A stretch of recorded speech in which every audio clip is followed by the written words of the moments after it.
It's Saturday morning and it's time to get out and about to check trail cameras. So I've come out to this location where there was a puma sighting, and I've got a camera located in a big gap through the trees here, and we know that deer come down through here regularly. So with a bit of luck we might catch something else. There's the camera there. Well, I'm going to check my camera and you can have a look at this footage of what I believe are claw marks from another location in the county, and they're from March of 21. I'm out at a location where I previously found 2-inch paw prints in snow, and about 50 yards from that point I've now found what appear to be scratch marks in a tree. You can see them all here. They start to come down, and these are quite deep, and they're not old. See, there's another one there.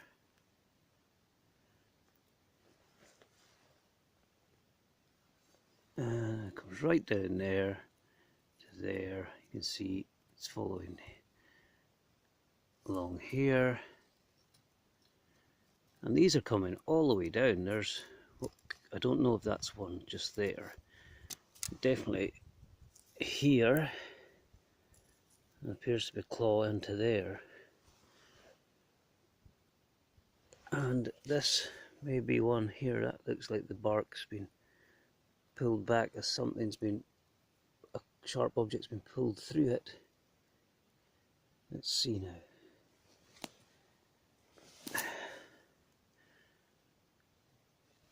There is some splitting of the bark as well though, but it's like the claw first went in here, come in there, it's starting to split.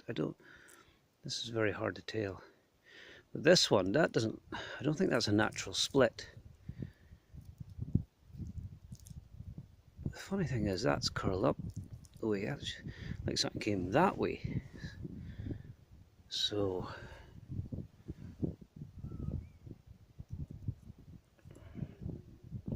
there, 1, 2, quite deep marks. They're quite wide. That's about 3 mile wide, and that's the same again.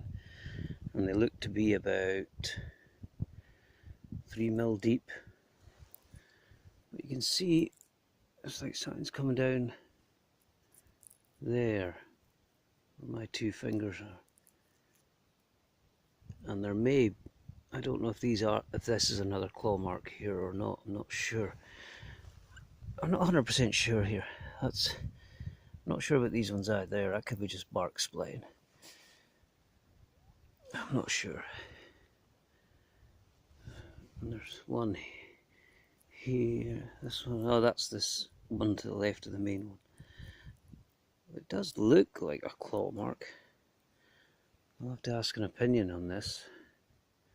We'll take some height measurements now and see what we get. Right, we're at 36 inches down to the ground there. So just to the left of the ruler, so the 2 claw marks are running down. And you can see,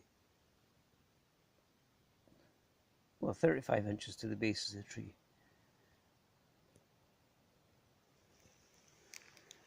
So I'll take some photographs with the other camera now.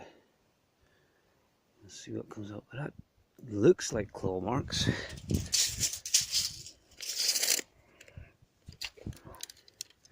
Let's see how far apart they are. So I better do it in centimetres. From the middle of one to the middle of another is roughly 20 mil. 20 mil, yeah.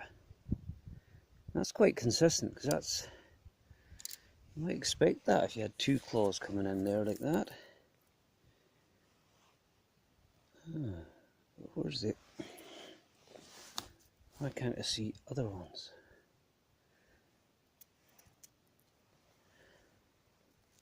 Right, okay, that's just a mark in the tree. There. And there. That's different. That is clawing the way. That's down that way like that. That does look like claw marks, but I'll double check. So I've checked my camera, just a couple of shots of deer on it, but the batteries are low, so I'm going to change this out for another one. So I've got that here already, and as you can see, I like to camouflage them, insulate them to try and keep the batteries alive longer. And they've also got the Faraday material on it, which is counters electronic interference, which I have had quite a bit of on my cameras in the past. And as you can see, I put a little collar around it as well to shield any sort of electronic interference from the side as well. Seems to work so far. So while I'm doing this, you can have a look at this second clip of what I believe are claw marks on another tree at another location. And again, this is from 2021. And you can see what you think.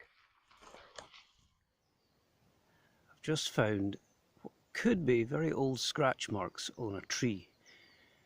This one here is 4 inches from top to bottom. This one, 3.5. This one is 3. Oops, 3. Just below it then, there's another one here. Oh, hang on. Another one here. That's 3 inch. Then there's another one there, and that is 2 inch. And just round here, there looks like there's one. Oh, the light's terrible this sun. Just here. That's 2, 2.5, maybe to 3. No, I would say 2.5. But the depth on them, that's what's the depth on this one, and the rest seems to be about 4 mil anyway, 3 to 4 mil. And you can see that's quite sharp in there. I don't know if that's how it would be for the tree if it splits, I don't know. But there, you can see it there on that one. But that's gone right in there, that's really sharp and deep. I mean, that one, that's definitely about 3 mil anyway, that bit of claw, if it is a claw. And this one's just sort of barely scraped through the bark by the look of it. But what was the height? Height to the top here is 46 inches from the ground. So that's at so that's up with the. This is further up than where I was last week, where I found the paw prints. So lucky find. Now, something I forgot to do last time I was here was put this a sizing stick out in front of the camera.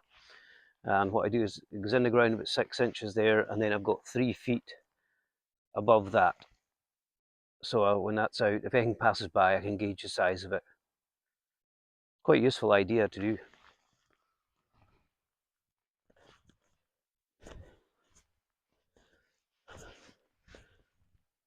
I think if I put it about here,